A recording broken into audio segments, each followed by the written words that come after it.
And back here at home tonight, two men say they're still very emotional after a violent home invasion in the middle of the day. Yeah, this happened at an apartment complex on the northwest side of Indianapolis near 46th and I-465. Now, both victims and a neighbor told our David MacAnally they are still on edge after this crime. In an apartment here, what started with two friends praying together turned frightening. Very frightening. A knock at the door, then It wasn't a night invasion, it was just home invasion during the middle of the day. The man's friend says that he should have known something was up when the two 20-something-year-old men on the other side of the door on a warm spring day were both wearing coats with their hands in their pockets.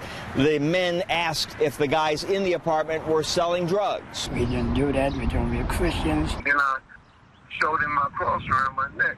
Look who I represent. Do we look like we sell drugs? the two gunmen pushed into the apartment, knocking one of the 62-year-old victims down. And he had a tan in his pocket and he showed me a piece of his gun. You know what this is, this ain't no joke. They wanted the victim's gold cross. He didn't want to give it up. But then I started thinking about my wife in the car. The victim, brother Paul, handed over the cross. The robbers took an iPad, cell phone, Bluetooth, other valuables, took the keys to the other victim's car, but left the car parked there and took off. Yeah, I'm fortunate.